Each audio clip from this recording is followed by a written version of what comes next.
For most of our lives, we're told that happiness is something we must strive for.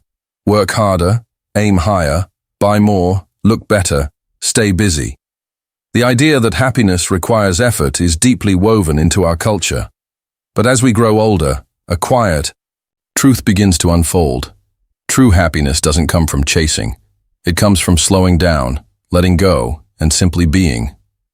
Older adults, those in their 60s, 70s, and beyond, often discover something younger generations overlook: the joy of not trying too hard. In a world that demands constant motion, they find peace in stillness. While society idolizes the hustle, they learn to embrace the hush. This is not about giving up or settling. It's about realizing that the best moments in life often arrive when we stop trying to control everything, when we stop trying to impress, to fix, to outperform, when we stop the noise. In these quieter seasons of life, something beautiful happens. Happiness sneaks in through the side door. This is a story of how older adults find joy, not through effort, but through ease. Chapter 1. Letting go of the chase. There comes a point when the race loses its appeal. Promotions, possessions, popularity, all of it once held meaning. But now, a new kind of richness takes shape. Peace. And peace doesn't require chasing. Many older adults speak of the relief they feel when they realize they no longer have to keep up. The house doesn't need to be the biggest. The calendar doesn't have to be packed. The title, the accolades, the awards, they fade in importance. What rises in their place is clarity. Take Marion, 72. She spent 4 decades climbing the corporate ladder, earning respect and success. But after retirement, she discovered a different kind of joy: tending her garden. In the beginning, I felt guilty for doing so little, she admits. Now I can't believe I spent so many years doing so much for so little peace. The chase can be exciting, yes, but letting go of it can be life-changing. When you stop running, you begin to notice what's been waiting all along. Sunlight filtering through the trees, the taste of morning coffee, the warmth of a grandchild's hug. You find that happiness is not somewhere out there. It's been here all along, just waiting for you to slow down enough to feel it. Chapter 2. The beauty of routine. There's a quiet dignity in routine. A rhythm. A groundedness. You wake. You stretch. You put on the kettle. The day unfolds gently, with familiar steps. For many older adults, these routines are more than habits. They're anchors. In a world that sometimes feels unpredictable, they offer stability. Marvin, 78, begins each morning with a walk to the same park bench. It's not about the distance or the exercise, he says. It's about saying good morning to the same birds, the same trees, the same sky. They feel like old friends. Routines remind us that happiness isn't always about excitement or novelty. It can be found in repetition, in the reliable touch points of our day. The afternoon nap, the crossword puzzle, the call with a sister at 5 p.m. These small rituals, repeated with care, bring comfort and contentment. As we age, we realize we don't need constant stimulation. We need consistency. We don't crave fireworks. We crave the warmth of a steady flame. Chapter 3. Accepting, not fixing in younger years. There's a tendency to fix, to improve, to polish, to perfect. Relationships must be optimized. Careers must be advanced. Personal flaws must be eradicated. But with age comes a shift. The urge to fix gives way to something gentler: acceptance. Margaret, 74, talks about her marriage of 50 years. We used to argue about everything, she laughs. Now I just let things be. If he leaves crumbs on the counter, I wipe them. I don't make it a war. This isn't apathy, it's wisdom. Older adults learn that life is far more peaceful when we stop trying to change everything. Children won't always follow advice. Partners won't always say the right thing. Bodies won't always behave.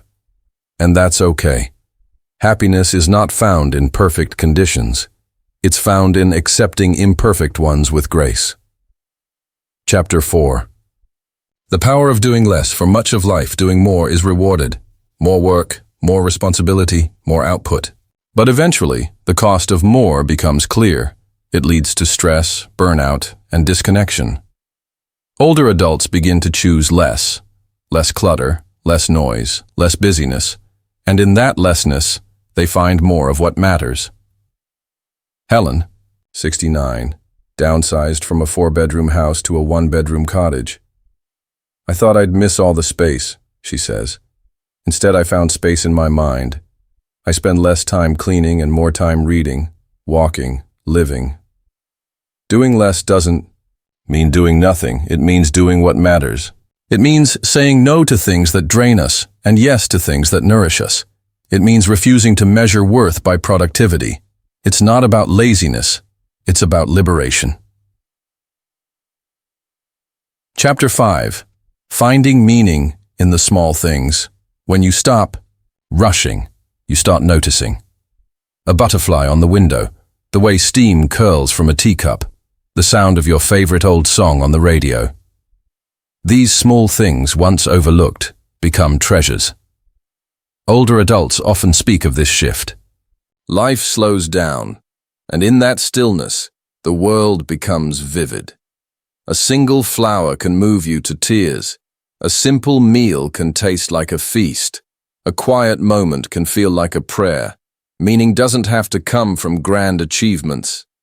It can come from sitting in the sun, listening to the wind, watching the clouds drift.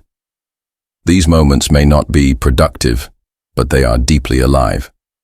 And in those small things, happiness blooms, quietly but unmistakably. Chapter 6. Community. Not comparison in youth. Comparison often drives us. Who's more successful, who's fitter, who's happier. But with age comes freedom. The freedom to stop comparing and start connecting. Many older adults find joy in community, not competition. They gather not to show off, but to be together. Book clubs, walking groups, potluck dinners, these become sources of real connection. Edgar, 82, plays cards every Thursday with the same group of friends. We don't talk about politics or achievements, he says. We laugh, we tell stories, we listen. That's enough. In community, there's warmth. In comparison, there's emptiness. Social media often highlights what others have. Real. Life highlights who others are. And when you focus on that, happiness follows. Not loud and flashy, but soft and steady. Chapter 7. Peace in presence. Presence is a gift that older age often brings. When there's no rush to get somewhere, you can finally be here. You can taste the food instead of inhaling it. You can listen to a friend instead of planning your reply. You can sit in silence without reaching for a phone or a task. Mindfulness becomes less of a practice and more of a way of being. You find yourself watching the world without needing to change it. Just witnessing, just breathing, just being. There is great peace in this kind of presence, and great happiness too. Chapter 8. Rediscovering joy in solitude. There's a difference between being alone and being lonely. In earlier years, solitude can feel uncomfortable, even threatening. We're conditioned to surround ourselves with people, noise, activity. Always connected, always engaged. But as we grow older, we begin to understand that solitude is not something to escape. It's something to embrace.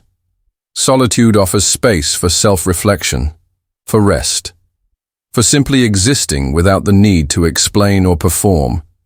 In the stillness of being alone, older adults often find a surprising kind of joy, a reconnection with their own essence. Elaine, 76, describes her favorite afternoons as the ones she spends by herself on the porch, just watching the clouds go by. I don't feel alone, she says. I feel full. There's something sacred about sitting in silence and realizing you're okay just as you are. In solitude, the noise of the world quiets, and what remains is the steady hum of the soul. We are reminded that happiness is not always shared in conversation. It can also be whispered in silence. This is the joy of being with yourself. No distractions, no obligations. Just peace. Chapter 9. The wisdom of slowing down. The younger years are often defined by speed, rushing from one task to another, measuring the value of each day by what was accomplished. But with age, a deeper truth comes to light. Rushing is rarely the path to joy. Older adults come to understand the gift of slow living. Walking instead of rushing. Cooking meals with intention instead of grabbing food on the go. Taking time to listen, to breathe, to observe. There's wisdom in slowness. It allows space for emotions to settle, for decisions to become clearer, for life to be lived more fully. In slowness, presence is possible. And in presence, happiness takes root. Take Harold, 81. When I was younger, I thought moving fast meant I was important, he reflects. Now I know that moving slowly lets me feel important things. Slowing down isn't laziness, it's awareness. It's choosing to savor rather than consume, to observe rather than react, to feel rather than rush. And often, happiness isn't found in what we reach for, but in what we pause long enough to receive. Chapter 10. Gratitude that comes with age. Gratitude is not a forced practice for many older adults. It becomes a natural state. As years pass and life unfolds, the impermanence of everything becomes more real. And with that awareness comes a deeper appreciation for what remains. Gratitude grows not because life becomes easier, but because perspective becomes richer. You begin to cherish the mornings you wake without pain, the phone calls you still receive, the memories that still bring laughter. Many older adults speak of feeling more grateful than ever, not because they have more, but because they need less. Every cup of tea, every shared story, every breeze through the window becomes a gift.